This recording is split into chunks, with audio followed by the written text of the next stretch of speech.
तो उस समय बिहार के अंदर नेत्रदान और अंगदान को लेकर एक मुहिम शुरू हुई, जो अब चलकर पूरे बिहार के अंदर फैली। अभी तक 1600 से ज्यादा कॉर्निया डोनेशन हुआ है। हम मरने के बाद भी हमारा जीवन किसी के काम आए, ये सुशील जी की चाहत थी। मैं विकास की गंगा बही आदरणीय नीतीश कुमार जी और श्रद्धेय सुशील कुमार मोदी जी के नेतृत्व में, साथ साथ सुशील जी का जो आदम कद प्रतिमा भी है बिहार सरकार के द्वारा, उसका भी अनावरण राजेंद्र नगर में इस बार होना है।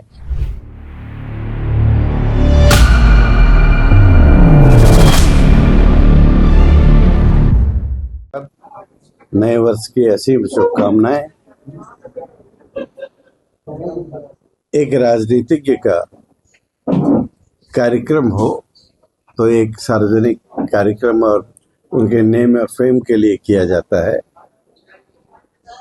परंतु सुशील जी एक आंदोलन से उपजे हुए व्यक्ति रहे। जेपी आंदोलन के माध्यम से उन्होंने समाज परिवर्तन का भी मन के अंदर कहीं न कहीं गुंजाइश उनके मन में रही। उसी का नतीजा है कि आप सब लोग उनके राजनीतिक व्यक्तित्व के बारे में जानते होंगे, हम उनके सामाजिक व्यक्तित्व की चर्चा आपसे करते हैं। उन्होंने आज से 10 साल पहले दधीची देहदान समिति का गठन करने में उनका बड़ा योगदान रहा। उसके वो मुख्य संरक्षक रहे और जब जब बात होती थी तो लगता था कि राजनीति सर्वस्व नहीं है, हम राजनीति से इतर जो है समाज का काम करें और अंतिम पायदान के व्यक्ति के लिए हम कुछ तो कुछ करें। तो उस समय बिहार के अंदर नेत्रदान और अंगदान को लेकर एक मुहिम शुरू हुई, जो अब चलकर पूरे बिहार के अंदर फैली। उनके प्रयास से अभी तक 1600 से ज्यादा कॉर्निया डोनेशन हुआ है और 1450 लोगों को आंखों की रोशनी मिली है। ये उस आंदोलन का, उस सामाजिक आंदोलन का प्रभाव रहा है। आज पूरे 30 जिलों के अंदर वो कमेटी काम कर रही है और एक अनवरत जागरण का काम वो हो रहा है। दूसरा कि उनके सद प्रयास से जितने सरकारी मेडिकल कॉलेजेस हैं, उस कॉलेज के अंदर आई बैंक की स्थापना हुई है। लगातार वो आई बैंक 9 आई हॉस्पिटल में, सरकारी हॉस्पिटल में आई बैंक है, जिसमें से कि अभी भी लगातार प्रयास करने के बावजूद 5 या 6 जगह पर संचालित है, 3-4 जगह पर अभी भी वो संचालित नहीं है। हम मरने के बाद भी हमारा जीवन किसी के काम आए, ये सुशील जी की चाहत थी। उन्होंने भी संकल्प पत्र भरा था कि मेरी मृत्यु के बाद मेरे नेत्रों का दान और शरीर का दान हो सके, परंतु दुर्भाग्य कि उनकी ये अंतिम इच्छा पूरी नहीं हो सकी। परंतु इसका दर्द उनको बहुत रहा।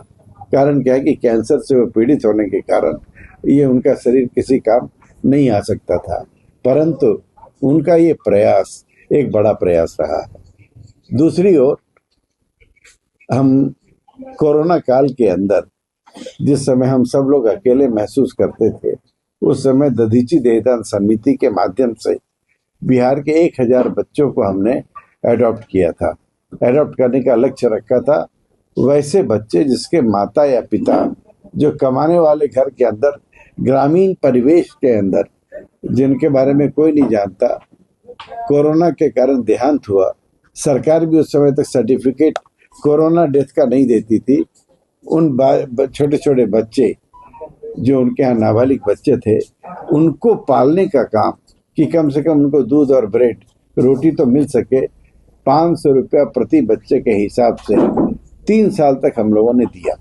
और वो भी 3 साल तक जो दिया है, यदि किसी के यहाँ 3 बच्चे हैं तो 1500 रुपया, और ये पैसा नगद नहीं दिया। धन्य हो देश के प्रधानमंत्री जी का, जिन्होंने जनधन खाता एक मजाक का विषय था, उस समय लगा कि ये मजाक नहीं, कितनी बड़ी जरूरत थी। उन सब जनधन खातों के अंदर वो पैसा लगातार गया, 3 साल तक वो गया है। पिछले साल जुलाई में वो पूरा हुआ है। तो ये एक दृष्टि का जो है प्रयास कैसे हम बदल सकते हैं।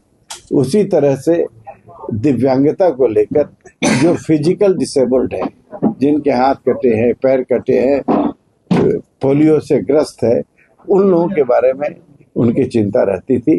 वो मेरे साथ, क्योंकि मैं एक विकलांग अस्पताल, भारत विकास एवं संजय आनंद विकलांग अस्पताल चलाता हूँ पिछले 30 सालों से, और एक बड़े मोटो के साथ कि 21वीं सदी का बिहार दिव्यांगता मुक्त बिहार हो, इसको लेकर तो वो प्रयास चल रहा था। तो उसमें उनकी भी इच्छा हुई कि हम आपके साथ जुड़ना चाहते हैं, और जुड़े, और अंतिम समय तक वहाँ की चिंता में वो भी शामिल रहे। उसका नतीजा है कि सैकड़ों लोग अपने पैरों पर खड़े हो सके। समय के पहले उनका जाना हुआ।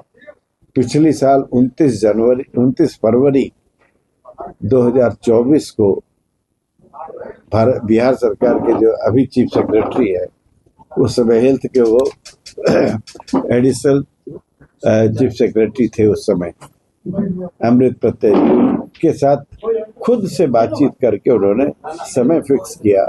परंतु दुर्भाग्य था कि 29 के पहले ही उनकी तबीयत थोड़ी गड़बड़ हुई और वो जो है उस मीटिंग में नहीं जा सके। उस मीटिंग में फिर हमने उसको लीड किया। हमारा कहना है कि कैंसर की इस स्थिति में भी इतना दर्द होना कि कुछ और अच्छा हो सके, वैसा व्यक्ति राजनीति के लिए एक बड़ा पुरुष है।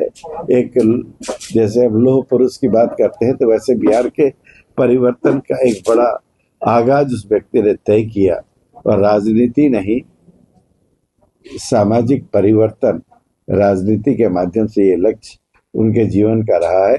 उनका परसों एक बड़ा कार्यक्रम है, उस कार्यक्रम में 5 जनवरी को, और हम चाहते हैं कि अधिक से अधिक प्रसार हो, ताकि लोग समझ सके कि जितने भी नए विधायक आए हैं, सबों को एक प्रधानमंत्री ने लक्ष्य दिया है कि 2047 का विकसित बिहार हो। उस लक्ष्य में कोई भी व्यक्ति न अपंग रहे न कुछ रहे, ऐसा एक प्रयास है। बिहार के पुनर्निर्माण के नायक और जो लंबा संघर्ष 90 से 2005 तक बिहार में जंगल राज और आतंक राज के खिलाफ हुआ, उसमें, और जब बिहार में विकास की गंगा बही आदरणीय नीतीश कुमार जी और श्रद्धेय सुशील कुमार मोदी जी के नेतृत्व में, ये हम सब लोग जानते हैं, वैसे विराट व्यक्तित्व के धनी, आर्थिक रूप से शोध, रिसर्च और राजनीति के साथ साथ सेवा के क्षेत्र में भी बड़े आयाम स्थापित करने वाले वैसे श्रद्धेय सुशील कुमार मोदी जी की जयंती समारोह 5 जनवरी को है, और श्री कृष्ण मेमोरियल हॉल में 11 बजे दिन में यह कार्यक्रम आयोजित है। उस दिन बड़ी संख्या में उनके चाहने वाले शुभचिंतक और कई रिटायर्ड पर्सन, अधिवक्ता, डॉक्टर्स, इंटेलेक्चुअल, सब लोग उस दिन उस कार्यक्रम में रहने वाले हैं। साथ साथ यह सुशील कुमार मोदी स्मृति शोध संस्थान के तरफ से हमारे जो संरक्षक हैं पद्मश्री डॉक्टर विमल जैन जी, और आप भी दधीची देहदान समिति, विकलांग न्यास समिति और कई ऐसे सेवा के क्षेत्र में आपका काम रहा है। हमारे दाहिनी ओर में मुकेश हिसारिया जी हैं, जो यह भी ब्लड बैंक माँ वैष्णो सेवा समिति के माध्यम से कई ऐसे सेवा के काम भी करते आए हैं। तो उस दिन जयंती समारोह के दिन, चूंकि सुशील जी का रिसर्च के प्रति बड़ा अच्छा रहता था, वो कई रिसर्च करते थे, किसी भी पॉइंट पे बोलना हो तो सोच करके और रिसर्च करके, उनके नाम पे भी कई शोधार्थी वैसे रिसर्च कर रहे हैं। उस दिन वैसे छात्रों को भी सम्मानित किया जाएगा। साथ साथ राजनीति के साथ साथ वो सेवा के क्षेत्र में भी बड़ा प्रेरणादायी उनका काम रहा है, उसको भी हम लोग आगे सब लोगों को बताने के लिए कई ऐसे सेवा के कार्य करने वाली संस्थाएं हैं पटना और बिहार में, उनको भी हम सब लोग सम्मानित करने वाले हैं। इस कार्यक्रम में विशेष रूप से पधारने के लिए हम सब लोगों के बीच आदरणीय बिहार के मुख्यमंत्री श्री नीतीश कुमार जी भी हम सब लोगों के बीच रहेंगे।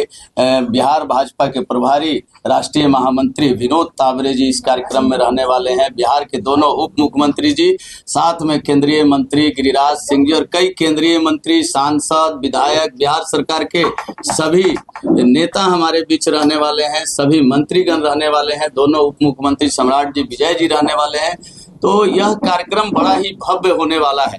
साथ साथ सुशील जी का जो आदम कद प्रतिमा भी है, बिहार सरकार के द्वारा उसका भी अनावरण राजेंद्र नगर में इस बार होना है। तो उनका आदमकद प्रतिमा का अनावरण भी बिहार के मुख्यमंत्री आदरणीय नीतीश कुमार जी के द्वारा होना है उस दिन, और उसके बाद वह भव्य कार्यक्रम श्री कृष्ण मेमोरियल हॉल में होगा, जो सीधा वहां से आकर के वो सब लोगों को संबोधित भी करने वाले हैं सभी नेतागण। यह उनका एक कार्यक्रम का स्वरूप है। इसके बाद भी चूंकि वो उनका व्यक्तित्व इतना बड़ा था कि बिहार यानी देश के कोने कोने में उनके इस जयंती समारोह के पूर्व संध्या पर भी और बाद में भी कई कार्यक्रम होते हैं, वो चाहे फल का वितरण हो या रक्तदान शिविर हो, वृक्षारोपण हो, दिव्यांगों के बीच उपकरण वितरण हो, कई ऐसे सेवा के कार्य हैं। हमारा जो वहाँ पर आप देखते होंगे कि सुशील जी बराबर जाते थे, अंतर ज्योति विद्यालय है पंचशील में, वहाँ भी यह कार्यक्रम हम सब लोगों का 4 तारीख को होने वाला है। वहाँ के साथ साथ कई ऐसे सेवा के क्षेत्र में पूरा 1 सप्ताह कार्यक्रम पूरे बिहार के कई कोने कोने में भी यह आयोजित होगा।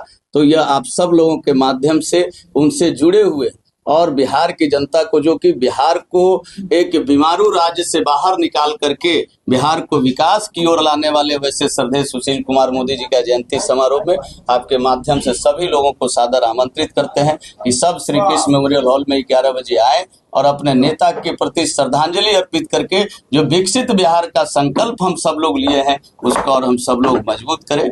और हम आग्रह करते हैं अपने पद्मश्री डॉक्टर विमल जैन जी से कि कई सेवा के काम भी उन्होंने अभी आयोजित करने वाले हैं, वो भी हम सब लोगों को बताएं।